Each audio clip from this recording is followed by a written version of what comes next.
Welcome to Rad Onc Smart Review, your comprehensive tutoring session in radiation biology. That's right. Today, we're really rolling up our sleeves. We're not just scratching the surface. We're diving deep into the quantitative side of radiobiology. The numbers. Exactly, the numbers, stuff that's absolutely foundational if you want to be an excellent radiation oncologist. So get ready, because we're going hands-on with the calculations that really dictate how radiation interacts with living cells.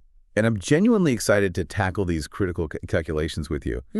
As radiation oncologists, I mean, we live and breathe these principles daily, even if it's sometimes baked into the software we use. True. I actually remember going into medicine thinking, great, no more advanced math. And, well, here we are, knee-deep in exponents and logarithms. Who knew RadBio would bring us full circle? Right. It's funny how that works out. But seriously, while the numbers might look a bit daunting at first glance, they are absolutely crucial. Crucial for truly understanding the why behind pretty much every clinical decision we make. They give us the language, the quantitative language, to describe the, profound effects of radiation. Precisely. So our mission today really is to equip you with the tools to quantify cell survival. We'll start right at the bedrock, the foundational lab data you get from clonogenic assays. The core experimental work. Exactly. We'll walk you step by step through calculating two absolutely essential metrics: plating efficiency, we'll call it PE, and the all-important surviving fraction, or SF. Yeah. And these aren't just abstract ideas, they're the building blocks for everything that follows. And from there, we'll shift focus. We'll look at the mathematical models that bridge that gap, between the raw lab data and actual clinical application. We'll meticulously apply the linear-quadratic model, the LQ model you hear about it all the time. We'll look at it for both acute, high-dose rate exposures, and also, critically, for low-dose rate scenarios. Yeah. That's where things get interesting with repair. Right, the dose rate effect. Exactly. We'll uncover how those cellular repair mechanisms dramatically alter the outcomes, and we'll also take a necessary detour into the historical context, looking at the classic target theory model. Which still pops up on exams, right? Absolutely. Despite its age, it still holds significant relevance for your board exam, so you need to know it. Okay. And we'll wrap things up with a super high-yield conversion. Understanding the relationship between D₀, that's D sub 0, and D sub 10. Another must know. Yeah. All these calculations, they're far more than just academic exercises. They directly underpin the radiobiological principles we rely on daily for treatment planning, for managing toxicity. They are, without a doubt, crucial for your board exams, and mastering them will definitely elevate your clinical reasoning. So let's get started. Let's do it. So, to begin, let's ask a really fundamental question. How do we actually quantitatively measure how radiation kills cells? I mean, we talk about cell kill constantly in our field, right? Time. But how do we get to a precise, repeatable number? A number that tells us the exact proportion of cells that survive a given dose. This isn't just theoretical, it's about establishing the empirical basis for all our models. And the answer, really, the gold standard for assessing a cell's ability to keep its reproductive integrity, meaning, its ability to divide successfully and form a visible colony, is the clonogenic assay. Oh, right. Imagine a single cell, right? After it's been irradiated, it lands in a petri dish. If it can proliferate enough times, usually we say form a cluster of at least 50 cells, which you can often see after staining. We count that as a survivor. So one original cell leads to one countable colony if it survives. Precisely. And this highly reproducible lab technique lets us actually count these viable colony-forming cells after different doses of radiation. This is the raw, hands-on lab data. It underpins every single cell survival curve you've ever seen. And ultimately, it forms the bedrock of our clinical understanding of radiation efficacy and toxicity. It's truly the foundation. The whole quantitative edifice of radiobiology is built on this. That's right. So after you irradiate the cells and give them enough time to grow, which can be days, sometimes weeks, depends on the cell line, you're left with these distinct colonies on a petri dish, often stained blue or purple so you can see them clearly. But before we even get to the irradiated cells, there's a critical preliminary step. We absolutely need to establish a baseline. What's the inherent viability of these cells before any radiation is applied? Right, because not all cells are created equal, even in the same flask. Exactly. And this crucial baseline is called the plating efficiency, or PE. And the PE is, well, it's absolutely non-negotiable. You have to calculate it. Why? Because fundamentally, not every single cell you carefully put onto a dish will actually form a colony, even if it hasn't seen a single gray of radiation. Right. Things happen. Yeah, there are inherent biological variations.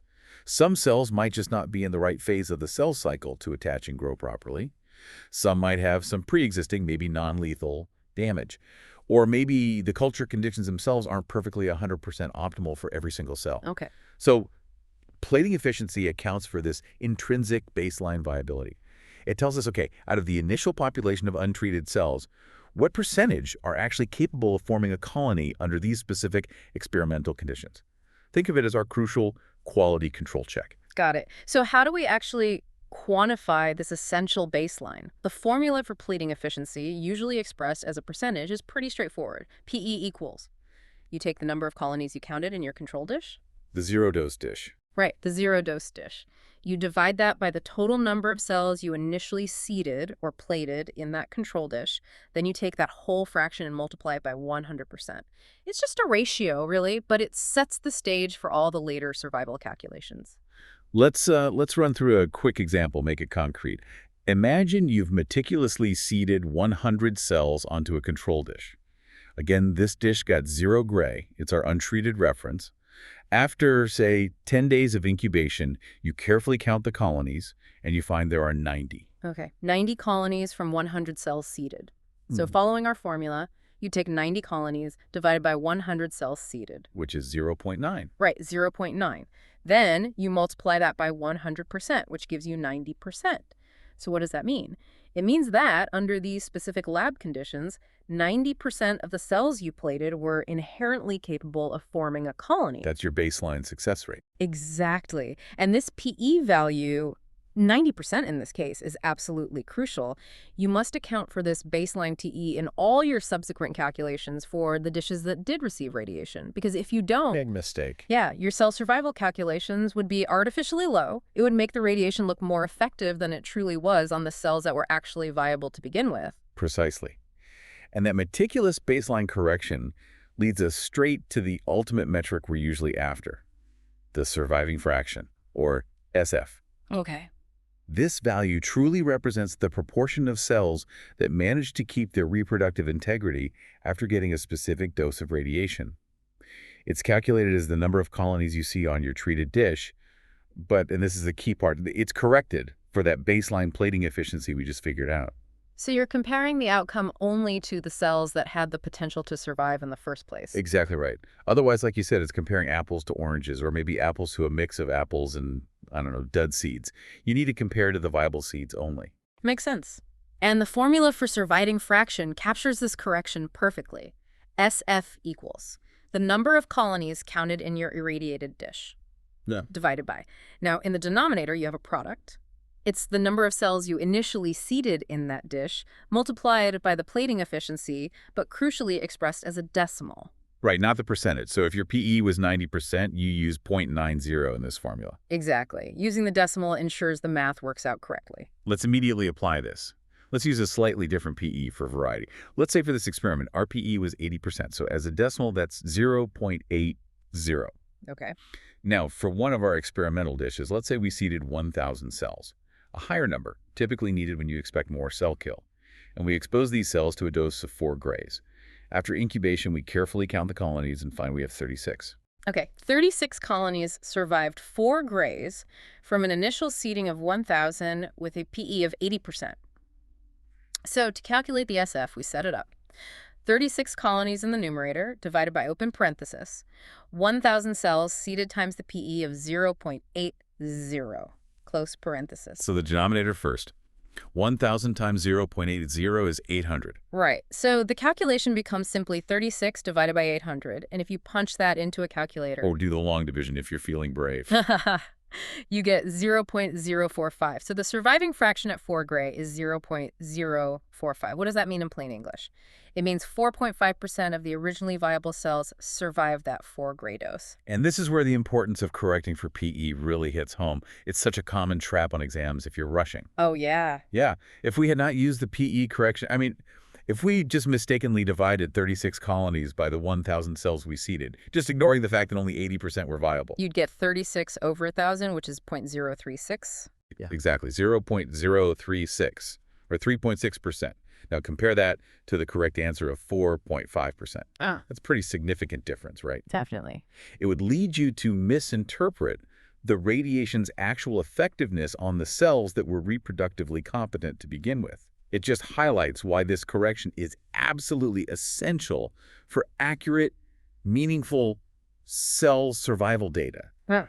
You are only interested in the survival of the cells that actually could have formed a colony in the first place. That's a fantastic point and really critical. To maybe help it stick, think of it like this. Analogy time. Right.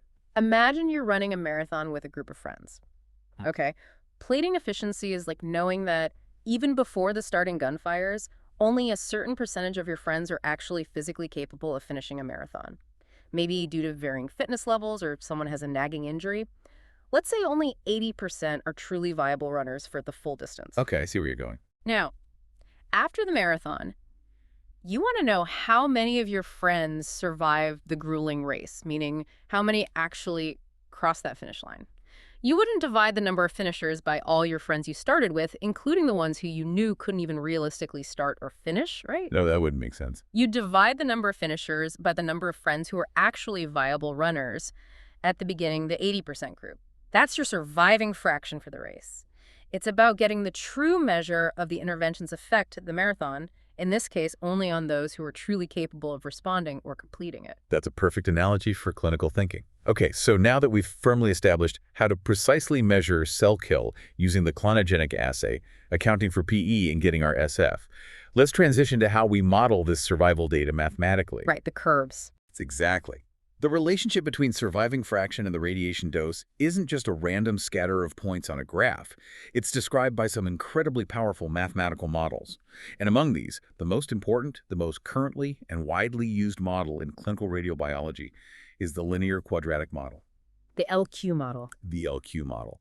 It's so fascinating because it elegantly describes cell killing as basically resulting from two distinct types of DNA damage, and each type has a different dependency on the dose. Two components, yeah. First, there's the linear component. This part is directly proportional to the dose. We usually write it as alpha times D.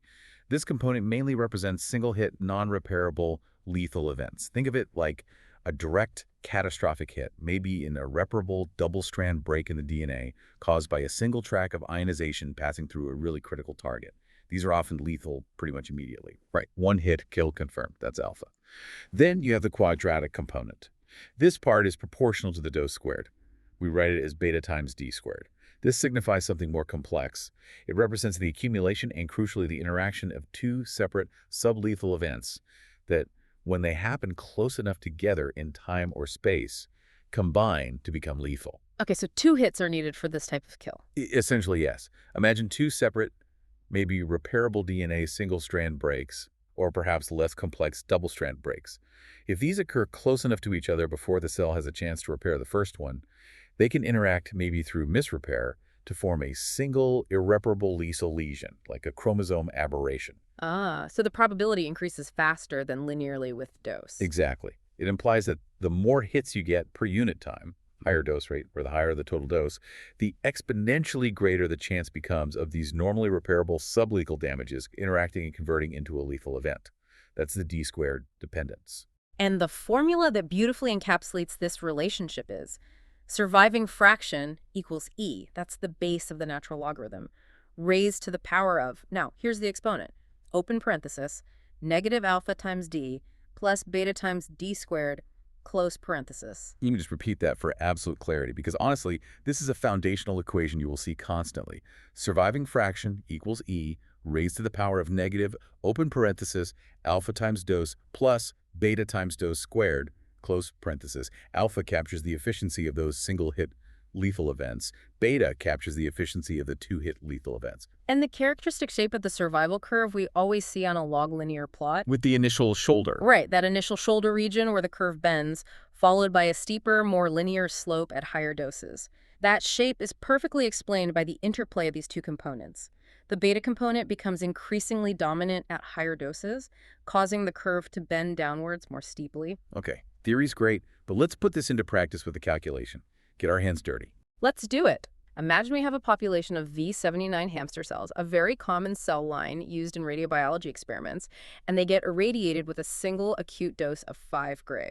pretty hefty dose. Yeah. Now, for these specific cells, let's say extensive experimental data has told us that the alpha value is 0.2 inverse gray and the beta value is 0.05 inverse gray squared. Our task is to calculate the surviving fraction after this 5 gray acute dose. All right, let's break it down step by step. First, we need to calculate the linear component, which is alpha multiplied by the dose, D. Okay, so alpha is 0.2, D is 5. Right, so 0.2 inverse gray multiplied by 5 gray. Notice the gray units cancel out beautifully, leaving us with a dimensionless number, which is 1.0. So the linear contribution to cell killing is 1.0. Oh, got it. Next step, the quadratic component. That's beta multiplied by D squared. Beta is 0.05, D is 5, so D squared is 5 squared is 25. perfect. So we have 0.05 inverse gray squared multiplied by 25 gray squared. Again, the units cancel out, so we're calculating 0.05 times 25. Which is 1.25. Exactly. So the quadratic contribution to cell killing is 1.25. Okay, so we have the two parts of the exponent. 1.0 from the alpha term and 1.25 from the beta term. Now what? Now, we sum those two components inside the parentheses in the main formula. And remember, there's that crucial negative sign out front. So the SF equals E raised to the power of negative, open parenthesis, 1.0 plus 1.25, close parenthesis. Which simplifies nicely. That's just e to the power of negative 2.25. Right, and if you calculate E to the power of minus 2.25. You get approximately 0.105. Correct. So what's the bottom line? After that single acute dose of 5 gray, approximately 10.5% of those V79 hamster cells would survive and be able to form colonies. That illustrates a pretty significant reduction in cell numbers, which is what you'd expect from a dose like 5 grays. Makes sense. Now, just to help you mentally separate and remember the distinct roles of alpha and beta in the LQ model, here's a little mnemonic that might stick. Alpha is always alone, beta is for buddies.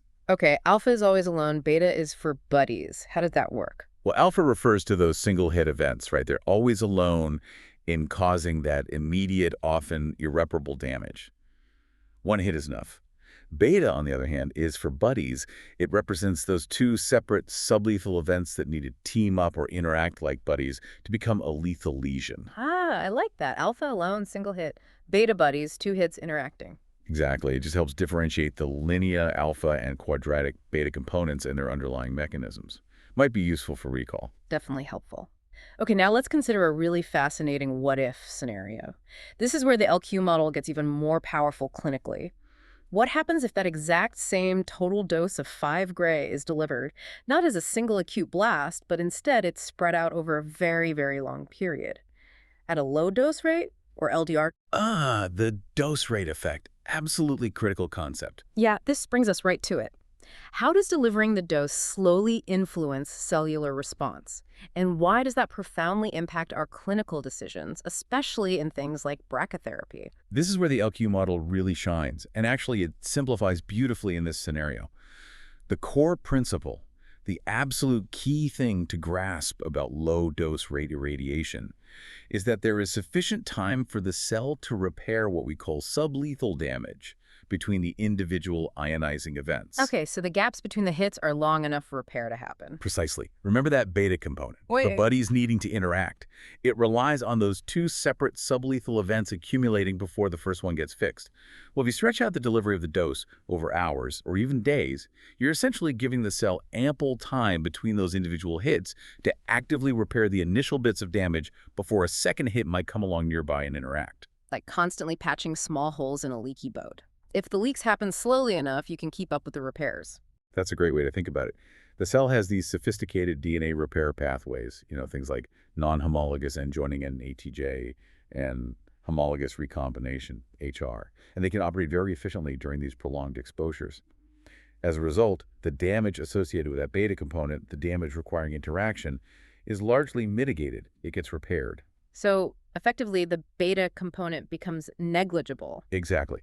At very low dose rates, the beta term in the LQ equation effectively approaches 0. It just doesn't contribute significantly to cell killing anymore because the cell successfully manages and repairs those potentially interacting sublethal lesions. Wow, so the formula changes quite a bit then. It simplifies dramatically. The LDR survival formula becomes approximately SF is E to the power of negative alpha D. That's it. So just the linear component matters at very low dose rates. Predominantly, yes. It becomes purely exponential survival, driven mainly by that linear non-repairable alpha component, because the repairable quadratic beta component has been effectively neutralized by ongoing repair. This is a fundamental shift in the dose-response relationship compared to acute exposure.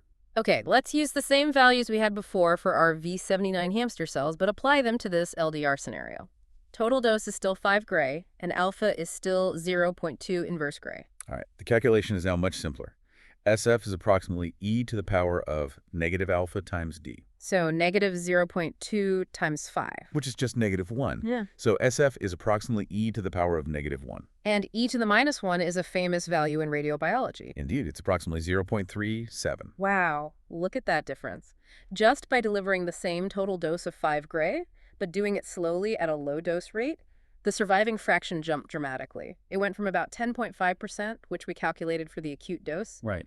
all the way up to 37% for the low dose rate delivery. It's a massive difference. And this calculation profoundly demonstrates the dose rate effect. It shows the cellular sparing that occurs specifically because of the repair of that beta component of damage.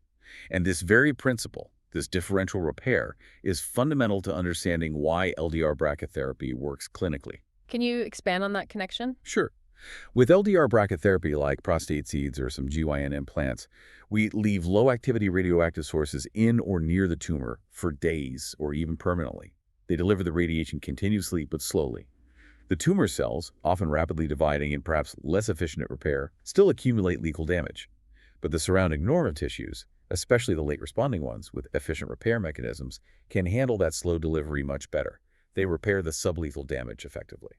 So we leverage that difference in repair capacity between tumor and normal tissue. Precisely. We can deliver a very high, very conformal total dose right to the tumor, taking advantage of the normal tissue's ability to repair during the prolonged exposure. It's truly a beautiful example of radiobiology in action, predicted by the LQ model. It really highlights the elegance of cellular repair and how we can use timing the dose rate to our advantage. Okay. Because the LQ model is clearly the current workhorse, but you mentioned target theory earlier. Yes, absolutely. For a bit of essential historical context, and because it does still appear on exams, we need to touch on target theory. Before the LQ model really became the standard, particularly for clinical use, target theory was a very significant model. So even if we don't use it for planning BED calculations now, we still need to understand it. You absolutely do. Its concepts and formulas, particularly D₀ and N, are fair game for board questions. Understanding its assumptions and its formula is vital. Okay. So what's the core idea behind the multi-target model within target theory? It operates on a fairly specific and maybe intuitive assumption. It postulates that a cell has a certain number, let's call it a net of sensitive targets inside it. It could be molecule structures or whatever. And the key assumption is that all of these end targets must be inactivated by radiation hits for the cell to lose its reproductive integrity and be considered killed. So it's an all or nothing for these end targets, like needing multiple keys to unlock something. Kind of like that. Imagine a lock with indistinct tumblers. Every single one needs to be hit or turned correctly for the lock to finally open, or in this case, for the cell to be inactivated. If even one target remains functional, the cell theoretically survives. Okay. And there's a formula for this too, I assume. Oh, yes. The formula for surviving fraction in the multi-target model looks a bit more complex at first glance, but let's break it down piece by piece. SF equals 1, minus. Then you have a big term in parentheses, which is open parenthesis 1 minus e to the power of negative d divided by d₀, close parenthesis. And this whole inner parenthesis term is then raised to the power of n. Whoa, okay. Let's unpack those terms slowly. SF equals 1 minus. Something raised to the power of n. Right, and that something is 1e d₀. Got it. So we need to define d, d₀, and n. Correct. D is simple. That's just the radiation dose you're giving. N is the extrapolation number. Conceptually, in this model, it represents the number of those sensitive targets within the cell we talked about. It also relates to the size of the shoulder on the survival curve. And d₀, or d sub 0. D₀ is a really critical parameter specific to target theory. It's defined as the mean lethal dose. More practically, it's the dose required to reduce survival down to 37%, but specifically on the final straight-line exponential portion of the survival curve, after you've gotten past the shoulder. So it reflects the sensitivity once you're just dealing with single hits, effectively. In the context of this model, yes. It's a measure of the intrinsic radiosensitivity on that exponential part of the curve. Remember, 37% is 1 survival. Okay, that formula looks like it needs a practice calculation. Definitely. Let's try one. Imagine a hypothetical cell line characterized by target theory parameters. It has a D₀ of 1.5 gray and an N value, the extrapolation number, of 5. We want to calculate the surviving fraction after a single dose of 6.0 gray. All right, where do we start with that formula? SF equals 1 D₀ N.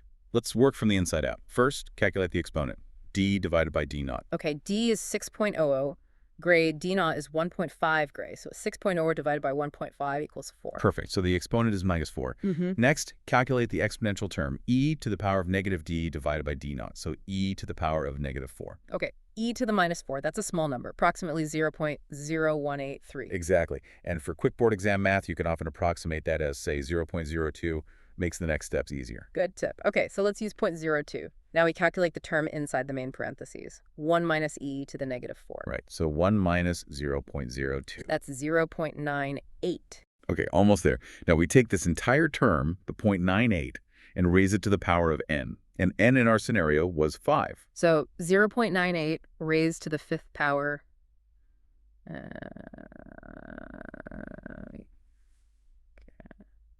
It's going to be a bit less than 1, maybe around 0.9. Pretty close. It's approximately 0.904. Okay, 0.904. Now, the final step for the surviving fraction, the formula was 1 minus that term. Exactly. So SF equals 1 minus 0.904. Which equals 0.096. Right. So according to this target theory model, with these parameters, about 9.6% or roughly 10% of the cells would survive that 6 gray dose. Okay, that calculation makes sense step by step, but you said the LQ model is generally preferred now. Why the shift if target theory gives a plausible answer? That's a great question. Well, target theory was important conceptually, especially for introducing the idea of a shoulder region based on multiple targets. The LQ model generally provides a much better mathematical fit to the actual experimental cell survival data we observe, Especially at lower doses. particularly in that initial shoulder region, at the lower doses typical of clinical fractionation. Target theory, for instance, predicts zero slope right at 0 dose, which isn't biologically quite right. There should be some initial linear component. It could also sometimes overestimate cell kill at very low doses. The LQ model, starting with a non-zero slope defined by alpha, just fits the data better across the board. And it links more directly to repair mechanisms. Exactly. The LQ model implicitly accounts for the kinetics of sublethal damage accumulation and repair, making it a more robust, flexible, and ultimately more clinically applicable framework for understanding the complexities of radiobiology, especially when considering fractionated treatments and dose rate effects. Got it. So LQ fits better and connects better to the underlying biology of repair. Makes sense why it's the standard now. Precisely. Its strength really lies in that empirical fit and its ability to mechanistically describe the curve's bending, or shoulder, as being largely due to the accumulation and, crucially, the repair of sublethal damage. Yep. And that accuracy at low doses is just profoundly important in the clinic where we're giving lots of small fractions every day. Okay. Now let's move to one final, relatively simple, but you said incredibly important calculation. Converting between D₀ and D₁₀. Yes. These terms pop up frequently, sometimes get used interchangeably incorrectly, so understanding their precise definitions and relationship is key for quick estimations and understanding radiosensitivity discussions. All right, let's define them clearly again. D₀ or D₁₀. We just discussed it with target theory, but it's used more broadly too. It's the dose required for 37% survival. On the exponential straight line part of the survival curve. Right. And that 37% isn't random, it's 1 divided by E. It reflects the intrinsic radiosensitivity once you're past the shoulder effects. Correct. It's the dose needed to deliver, on average, 1 lethal hit per cell in that exponential region. Now, D₁₀. D₁₀ sounds like 10%. Is it the dose for 10% survival? Close, but not quite. It's the dose required to kill 90% of the cells. Or, put another way that's often more useful, it's the dose required to reduce the surviving fraction by 1 logarithm, which means by a factor of 10. Okay, so if you start with 1,000,000 cells, the D₁₀ dose reduces that population down to 100,000 cells, a log kill. Exactly. It's a very practical measure of how much dose you need for a really significant chunk of cell killing a 90% reduction. So how are D₀ and D₁₀ related? Is there a simple conversion? There is, and it's quite elegant and super practical for quick mental math, especially on boards. The relationship is D sub 10 is approximately 2.3 times D₀. 2.3. Where does that number come from? It comes directly from the natural logarithm of 10. The natural log ln of 10 is approximately 2.3026. So we just round it to 2.3 for practical purposes. Okay, so ln 10 is about 2.3. And that means to kill one log of cells, a factor of 10 reduction, you need about 2.3 times the D₀ dose. Precisely. This is a conversion you'll definitely want to memorize. D10 is 2.3 D₀. Let's put that into action. Super simple example. If a cell line has a D₀ of 2 grays, what would its D sub 10 be? Easy peasy. You just take 2.3 times the D₀, which is 2 gray. So 2.3 times 2 equals 4.6. Exactly. 4.6 gray. That's the dose needed to kill 90% of that cell population or achieve a 1 log reduction in survival. That's a very quick, very useful conversion. You'll find yourself using it for rough estimates, comparing sensitivities, and definitely on exams where they might give you one and ask for the other. Got it. D10 is about 2.3 times D₀. Memorized. Excellent. These calculations we've walked through, PE, SF, the LQ model for acute and LDR, target theory basics, D₀, D10, they truly form the bedrock of quantitative radiobiology. And while residents, you listening, you won't be in the lab running clonogenic assays on your patients. Hopefully not. Right. But the models and the principles derived directly from that foundational work are absolutely fundamental. They are, in fact, used every single day in the clinic, even if it's often behind the scenes, embedded within our treatment planning systems.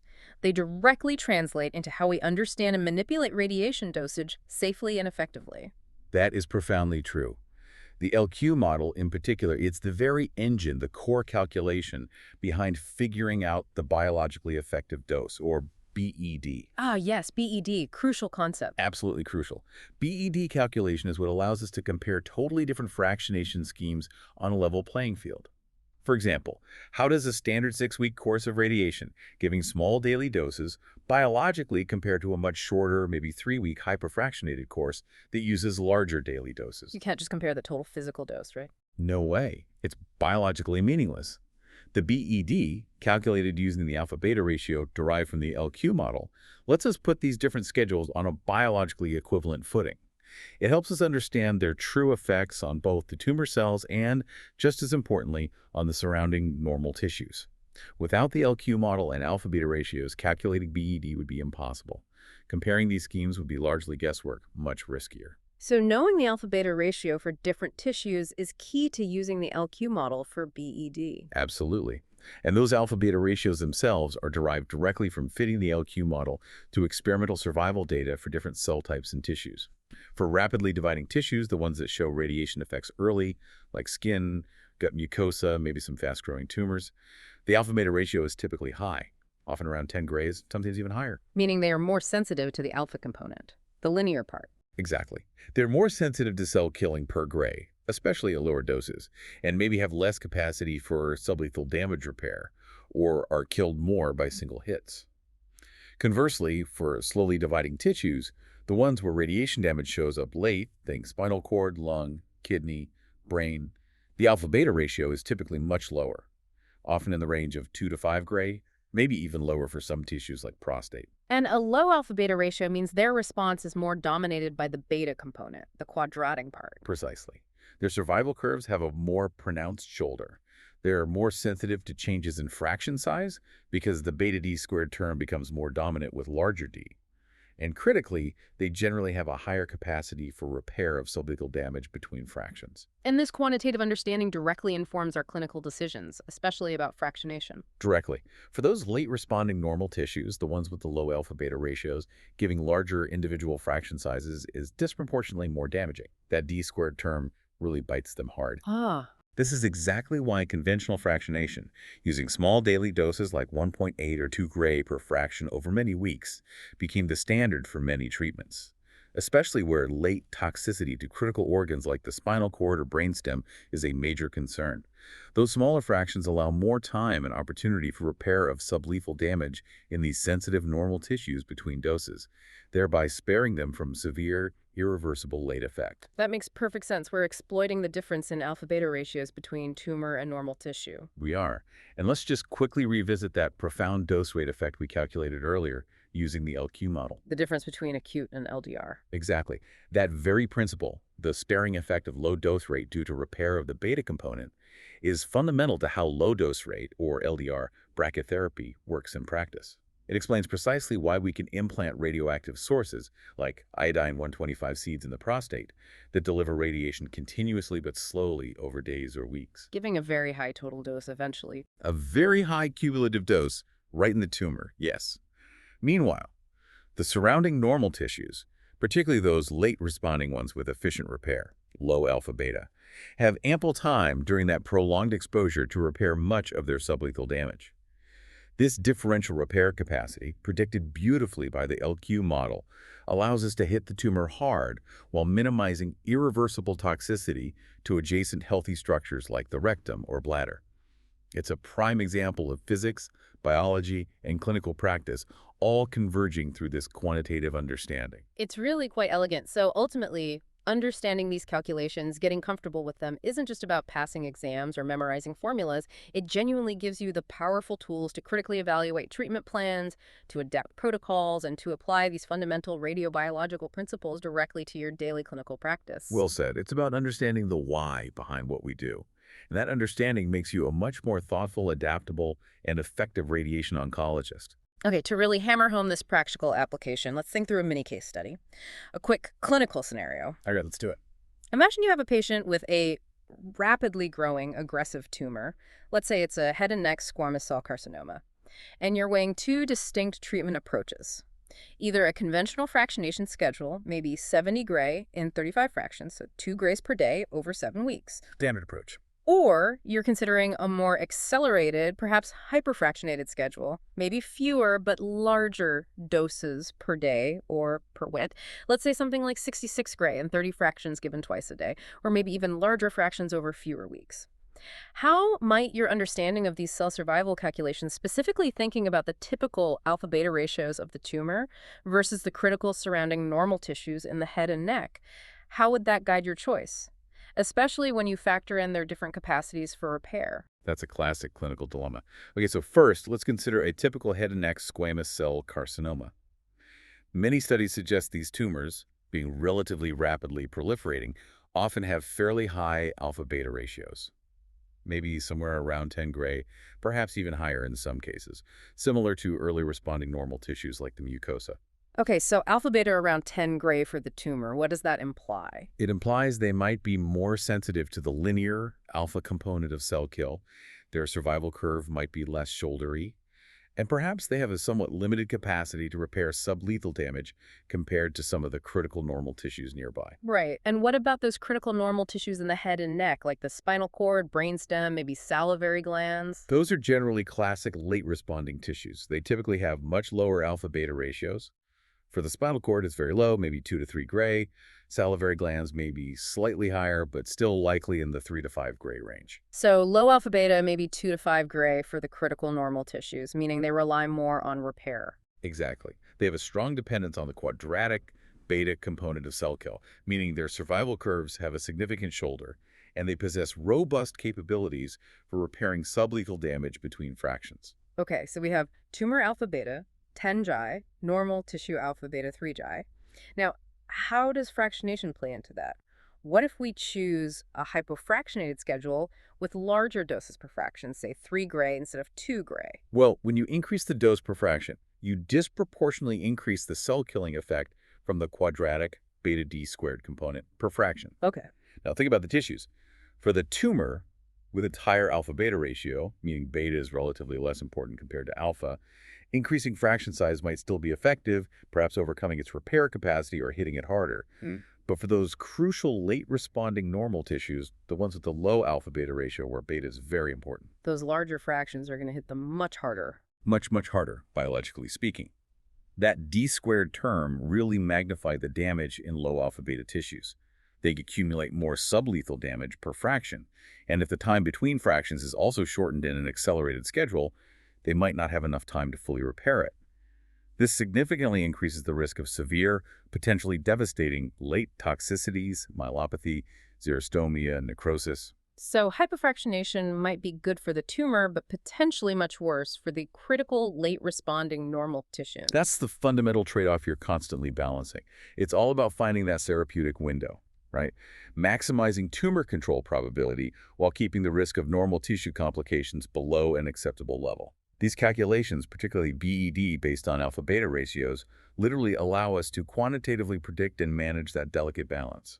They inform our choice between conventional, accelerated, or hypofractionated regimens based on the specific tumor characteristics and the tolerance of the nearby normal tissues. This is where the math truly becomes clinical decision-making. Fantastic explanation. It really brings it all together. All right, shall we shift gears now to some high-yield clinical pearls, the kind of stuff you absolutely need to have locked down for your boards. These are the quick hits, the essential takeaways. Perfect. Let's do the pearls. Pearl number 1. Pearl 1. For plating efficiency, or PE, remember the formula? Number of colonies in the control dish divided by the number of cells seated in that control dish times 100%. And the crucial point, you must use this PE to correct your survival calculations for the irradiated dishes.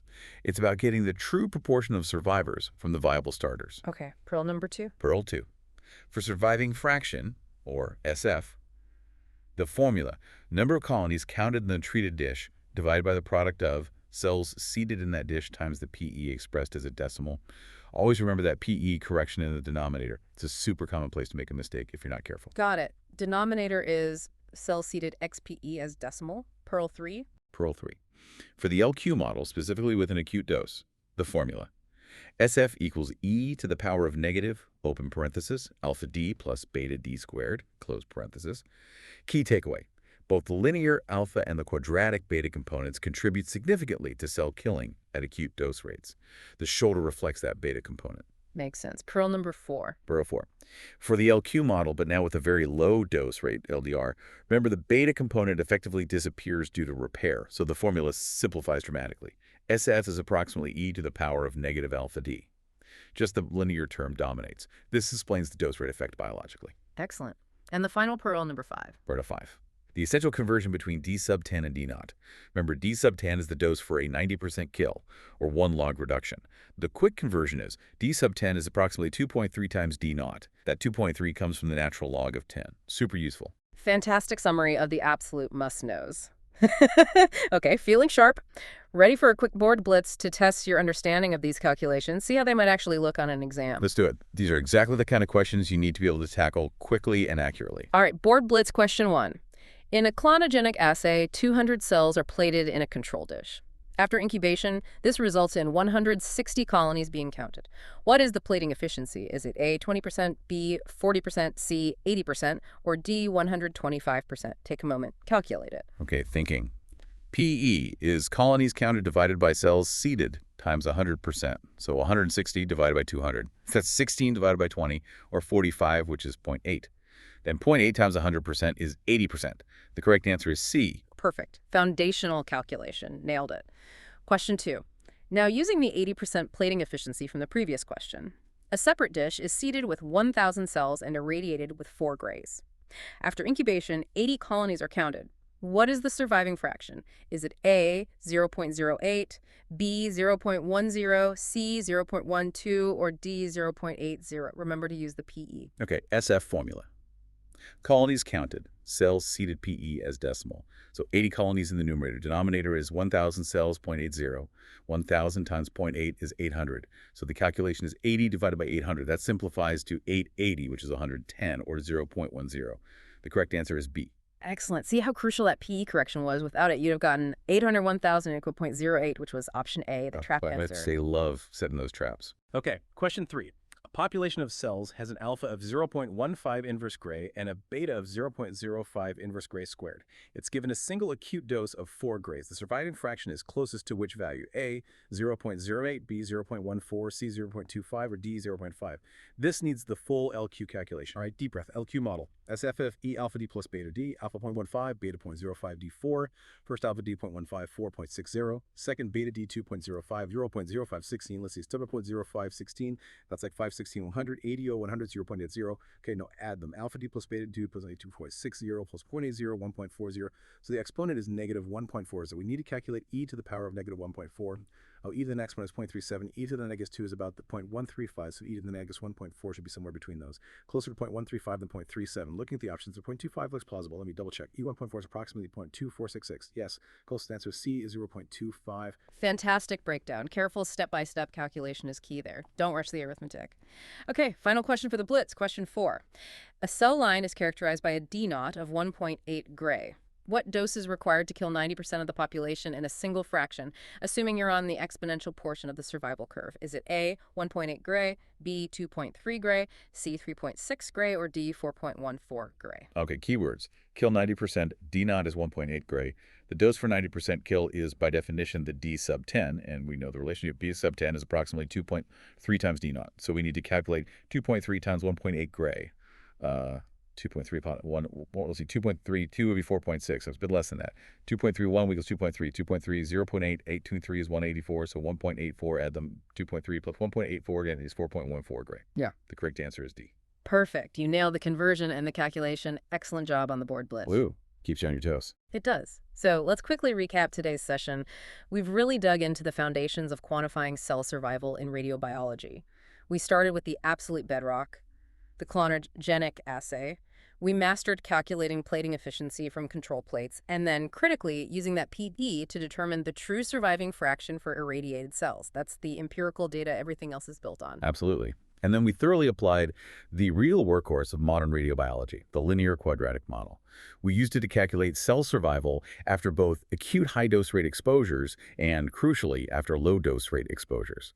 We saw firsthand the dramatic impact of sublethal damage repair, how the beta component essentially vanishes at low dose rates, explaining the dose rate effect and forming the cornerstone principle behind LDR brachytherapy. We also touched upon the important historical context of the target theory model, remembering its parameters like D₀ and N are still relevant for exams. And we finished with that incredibly useful quick conversion between D₀ and D sub 10, remembering D10 is about 2.3 times D₀. And it's vital to remember, these calculations aren't just abstract math problems. They are the fundamental building blocks that allow us to truly understand and predict tumor control, to assess therapeutic ratio, and to rationally design and compare different fractionation schedules in the clinic. They provide the quantitative language we need. Exactly. They let us describe precisely how radiation interacts with cells and tissues at the microscopic level, which then directly informs our macroscopic treatment decisions for our patients. Precisely. And think about where we go next. Today, we really mastered the calculations for cell survival on a microscopic individual cell population level, figuring out the surviving fraction after a single dose. But in the clinic, we're not treating petri dishes. We're treating entire tumors, often containing billions and billions of cells. And those tumors are dynamic. They grow, cells are lost. Right, it gets more complex at the tumor level. It does. So in our very next session, RadBio P39B, which we're calling Calculations to Tumor Control and Kinetics, we're going to scale up these principles we learned today. We'll look at how to calculate the total dose needed to achieve a high probability of controlling an entire tumor control probability, or TCP. And we'll explore how complex tumor growth kinetics, things like cell doubling time, potential doubling time, and cell loss factor, can significantly impact our treatment strategies and overall outcomes. It's the next logical step, applying today's concepts to the whole tumor. That sounds like another essential session. So to really solidify today's knowledge and get ready for that next step, and of course for your exams, be sure to complete practice oral boards over at RadOncSmartLearn.com. That's spelled RadOncSmartLearn.com. RadOncSmartLearn.com. Got it. And definitely subscribe to Rad Onc Smart Review so you don't miss our next episode on tumor control and kinetics. Thanks so much for tuning in today. Thanks, everyone. Keep calculating and keep learning.